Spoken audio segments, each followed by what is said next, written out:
Kingmakers IAS Academy for UPSC and TNPSC admissions. Call 9442272273.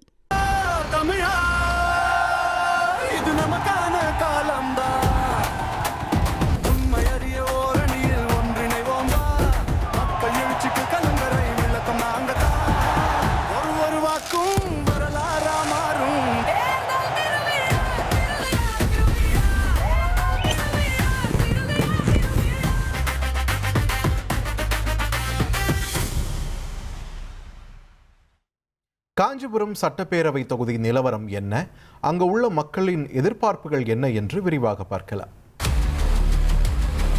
மக்களே, உங்க தொகுதி பத்தி கொஞ்சம் தெரிஞ்சுக்கோங்க. காஞ்சிபுரம் சட்டப்பேரவை தொகுதி காஞ்சிபுரம் நகரம், செவிலிமேடு மற்றும் கிராமங்களை உள்ளடக்கிய தொகுதி. பிரசித்தி பெற்ற கோவில்கள், புகழ்பெற்ற மடங்கள்னு ஆன்மீக மையமா இருக்கு காஞ்சிபுரம். பட்டுக்கும் பெயர் போன நகரம். நெசவு தொழில் மக்களோட முக்கிய வாழ்வாதாரமா இருக்கு.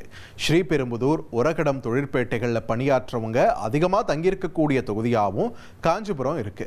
தொகுதியில் 1,33,825 ஆண் வாக்காளர்கள், 1,42,437 பெண் வாக்காளர்கள், 37 மூன்றாம் பாலின வாக்காளர்கள்னு மொத்தமா 2,76,299 வாக்காளர்கள் இருப்பதா தெரிவிக்கப்பட்டிருந்துச்சு.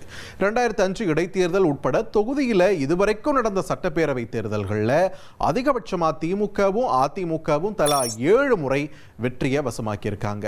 கிசான் மஸ்தூர் பிரஜா கட்சி, காங்கிரஸ், பாமக தலா 1 முறை வெற்றியை வசமாக்கியிருக்காங்க. 1957 தேர்தலில் சொந்த ஊரில் போட்டியிட்டு திமுக பொதுச் செயலாளர் அண்ணா ஜெயிச்சார். 1962 தேர்தலில் அவர் போட்டியிட்ட போது தோல்வியை தழுவினார். தொகுதியில் 2021 நடந்த சட்டப்பேரவை தேர்தலில் திமுக வேட்பாளர் சிவிஎம்பி எழிலரசன் 1,02,712 வாக்குகளை பெற்று வெற்றியை வசமாக்கினார். அவருக்கு எதிராக அதிமுக கூட்டணியில் போட்டியிட்ட பாமகவின் மகேஷ்குமார் 91,117 வாக்குகளை பெற்று தோல்வியை தழுவினார். தொகுதியில் நாம் தமிழர் கட்சி 13,946 வாக்குகள் வாங்கி டெபாசிட் தக்க வச்சுக்கிட்டாங்க.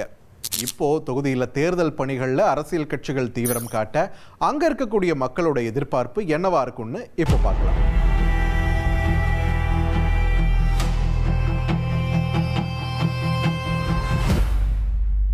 மல்டி லெவல் கார் பார்க்கிங் இந்த பட்டு சேலை கடைகள் இருக்கக்கூடிய பகுதி, அப்புறம் கோவில்கள் இருக்கக்கூடிய பகுதிகள்லாம் இருந்தது அப்படின்னா ரொம்ப பயனுள்ளதாக இருக்கும். காரணம் என்னன்னு பார்த்தோம் அப்படின்னா, இப்படி வெளி மாநிலத்திலேருந்து வரக்கூடிய கார்கள், வெளி மாவட்டத்தில் வரக்கூடிய கார்கள் எல்லாமே சாலைகளில் ஆங்காங்கே நிப்பாட்டிடுறாங்க. அதன் காரணமாக உள்ளூரில் இருக்கக்கூடிய மக்கள் போக்குவரத்து மிகுந்த இன்னலுக்கு ஆட்படுது. தண்ணி பாலாத்து தண்ணி இருந்தால் நல்லா இருக்கும். தண்ணி இவ்வளோ பக்கத்தில் இருக்குது, ஆனால் தண்ணி குடிக்கிற தண்ணியே இல்லைங்க. குழா தண்ணி வந்தால் நல்லா இருக்கும், பாலாத்து தண்ணி வந்தால் நல்லா இருக்கும். ஆனால் பாலாத்து தண்ணி வருதுன்னு சொல்கிறாங்க, ஆனால் 4 நாளைக்கு ஒரு வாட்டி 5 நாளைக்கு ஒரு வாட்டி தான் வருதுங்க. ஆனால் சரியான தண்ணி இல்லைங்க, தகுந்த தண்ணி வரல, குடிக்க தண்ணி வேணும். பாலாத்தில் பல முறை பல ஆண்டுகளாக தடுப்பானை கட்டி கொடுன்னு கோரிக்கை வைக்கிறோம். ஒரு முறை கூட கட்டி தர மாட்டாங்க ஒரு அரசியல் அதனால இந்த முறை கட்டி கொடுக்கணும் தடுப்பானை. அந்த காலத்தில் டிராஃபிக் கம்மிங்க.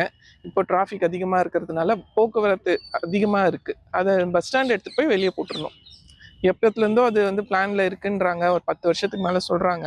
ஆனால் இன்னும் பஸ் ஸ்டாண்ட் வரல. அது வந்தால் பாதி டிராஃபிக் கொஞ்சம் கண்ட்ரோல் ஆகும். மருத்துவ கல்லூரி வரணும், வந்திருந்தா ரொம்ப நல்லா இருந்திருக்கும். அது எதிர்பார்த்தோம், ஆனால் நடக்கலை. அது ரொம்ப ஏமாற்றமாகவே இருக்குது.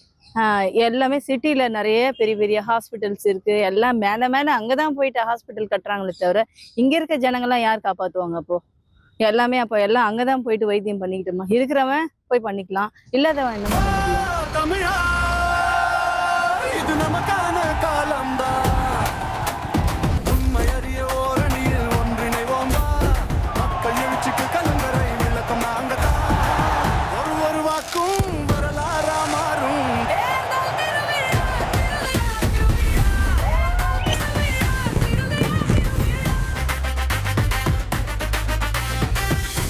Kingmakers IAS Academy for UPSC and TNPSC admissions. Call 9442272273.